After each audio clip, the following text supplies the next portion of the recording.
बहुजन समाज के नेता और राष्ट्रीय भीसेना के राष्ट्रीय अध्यक्ष आर पांडियन पर हुआ जानलेवा हमला, दोषी खुलेआम घूम रहे हैं। पांडियन का आरोप। मुंबई। बहुजन समाज के प्रखर नेता और राष्ट्रीय भीसेना के राष्ट्रीय अध्यक्ष आर पांडियन पर हुए जानलेवा हमले को लेकर आज एक पत्रकार परिषद प्रेस कॉन्फ्रेंस का आयोजन किया गया।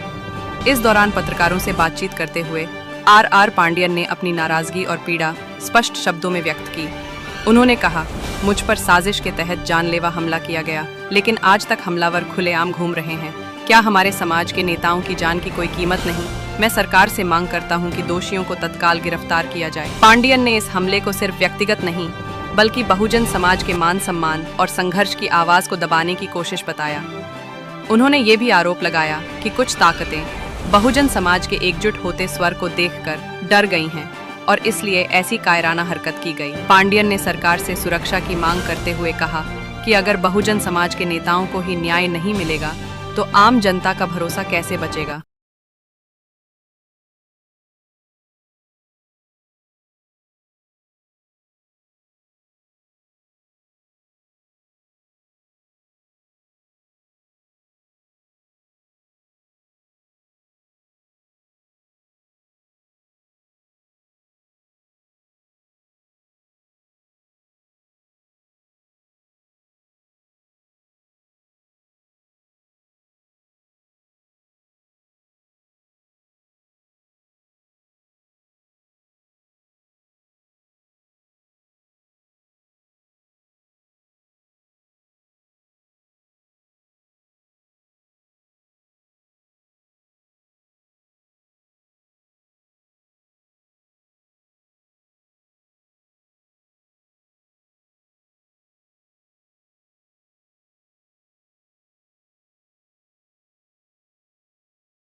मैं अपने जो गृह मंत्री है उनसे ये रिक्वेस्ट करूंगा कि पहला इसको ना सिस्टम से तो सस्पेंड करके बरतरफ करके इसकी जो जांच है ना कि अच्छे डीसीपी लेवल के ऑफिसर के थ्रू इसका ये पूरे जो जो पहले का जो एफआईआर हुआ है, जो अभी जो एफआईआर हुआ है, ये सब की जांच इसको सिस्टमेटिक हाई लेवल से इंक्वायरी करके जो भी इसका तथ्य है वो सामने लाए। संतोष रामचंद्र कदम अभी मुंबई पुलिस कमिश्नर ऑफिस में वो उधर है।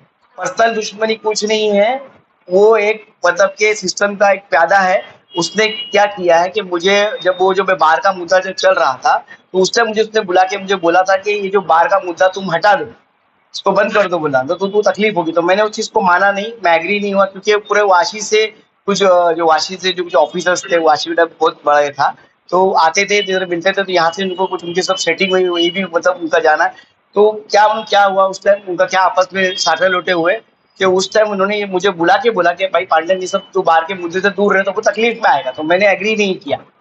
तो फिर इन्होंने अपना घर का कुछ कंप्लेंट थे उठा के, उस कंप्लेंट के अंदर उसने एफआईआर बना के मुझे 25 तारीख को अरेस्ट किया, 25 तारीख को उठा लिया और मुझे डिटेक्शन 26 तारीख का दिखाया, पूरा एक दिन बाद।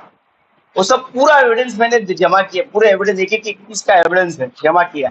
इसका ट्रांसफर हो गया है 24 अप्रैल को, और ये तक 26 अप्रैल का एफआईआर लिख रहा है, उसका डिटेल में ट्रांसफर, वो सब पूरा आरटीआई से अपने इन्फॉर्मेशन निकाल के पूरा एप्लीकेशन मैंने डाला हुआ है।